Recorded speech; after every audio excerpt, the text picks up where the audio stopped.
That out of the way, we can go right ahead and talk about our first game one of the NBA Finals. It's a highly anticipated finals. It's Kyrie going up against his former team, the Boston Celtics, as well as Kristaps going up against his former team with the Dallas Mavericks. So a lot went down in this game. I mean, it was looking at the final score, it was a blowout, and there's really no other way to put it. It seemed like the Mavericks in this game, they lost right after the first quarter ended. Kristaps went off from the start of the game all the way up to the finish, and it was really just the rough start for the Mavericks. They dug themselves up into a really deep hole, and they just couldn't get out of it. I mean, the final score of the first quarter was 37-20. This was the largest deficit in a first quarter in the history of game 1 of the NBA Finals. They completely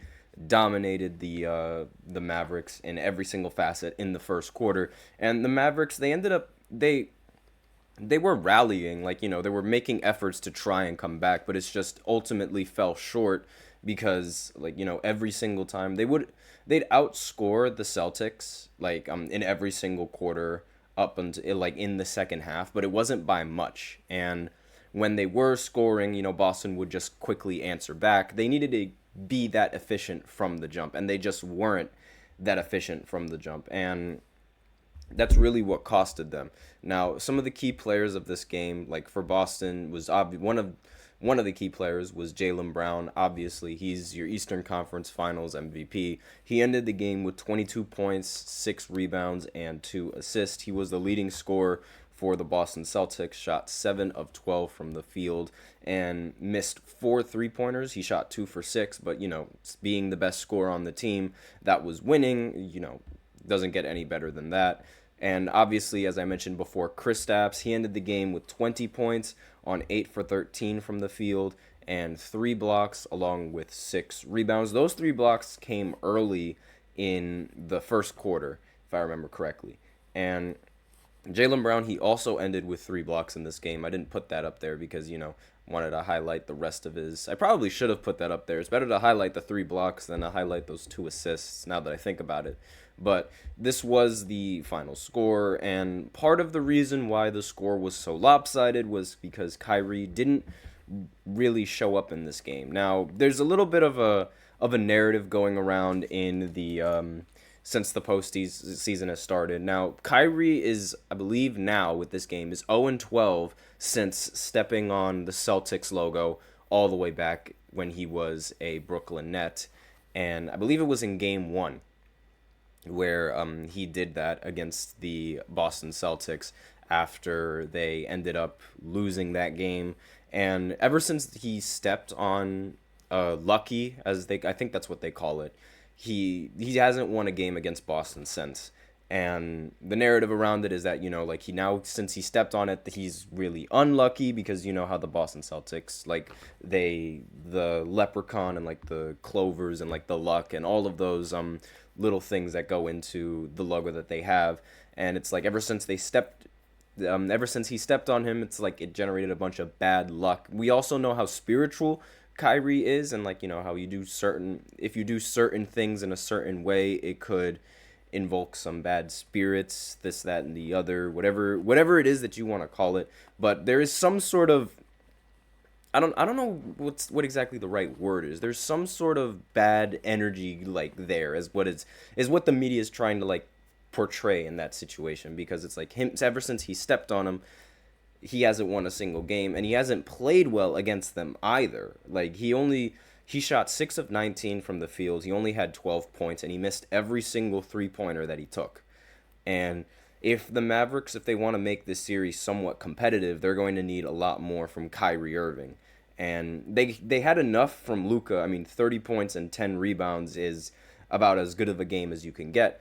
But Luka also ended with a career low 1 assist. Now, since it is a career low in the postseason, it's kind of baffling, because that was what made Luka so different from a lot of the other scoring point guards. It's his ability to pass, and the Celtics prevented him from being able to do that in an efficient manner. So they were able to mitigate Kyrie and they were able to mitigate Luka to some extent. I mean, Luka still had 30 in this game, but he had to shoot 26 shots in order to get that 30. So it wasn't like the team, like, it wasn't like the Mavericks were shooting efficiently in this game at all. And as a team, the Mavericks went 7 for 27 from three. That's 25%.